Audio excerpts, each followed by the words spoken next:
মধ্যপ্ৰদেশ আৰু ছত্তীশগড় আৰু ৰাজস্থানত বিধানসভা নিৰ্বাচন অনুষ্ঠিত হৈছিল। এই নিৰ্বাচনত ভাৰতীয় জনতা পাৰ্টী বিপুল ভোটত জয়যুক্ত লাভ কৰিছে।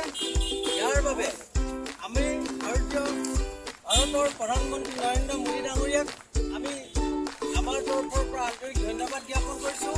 ভাৰতীয় জনতা পাৰ্টীৰ ৰাষ্ট্ৰীয় সমিতিৰ সভাপতি জেপি নাড্ডা ডাঙৰীয়াক আমি আন্তৰিকতাৰে ধন্যবাদ জ্ঞাপন কৰিছোঁ।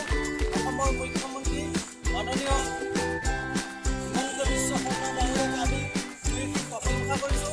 যিহেতু তেখেতসকলে আমাক যেনেদৰে আশ্বাস দিছিলে যে 3খন ৰাজ্যতে আমি বিপুল ভোটত জয়যুক্ত হ'ম আৰু আজি তাৰে এখন সুন্দৰ প্ৰতিশ্ৰুতি প্ৰতিফলিত হ'ম।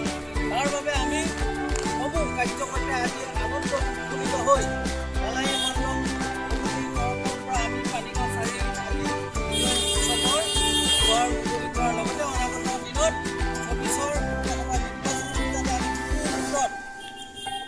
আমি অসমৰ 14টা সমষ্টিৰ ভিতৰতে যাতে 12টা সমষ্টিত জয়যুক্ত হ'ব পাৰোঁ তাৰ আশা ৰাখি মোৰ চমু বক্তব্য সামৰণি মৰাৰ লগতে আমি আজি বিজয় উৎসৱৰ লগতে আমি মুখ মিঠা কৰাৰ লগতে আমি কিছু বোম ফুটাৰ এটা মানস কৰিছোঁ। ভাৰত মাতা কি জয়! ভাৰত মাতা কি জয়! নৰেন্দ্ৰ মোদী জিন্দাবাদ! জিন্দাবাদ! জিন্দাবাদ! জিন্দাবাদ! মুখ্যমন্ত্ৰী হিমন্ত বিশ্ব শৰ্মা জিন্দাবাদ! অমৰেশ কলিতা জিন্দাবাদ! জিন্দাবাদ!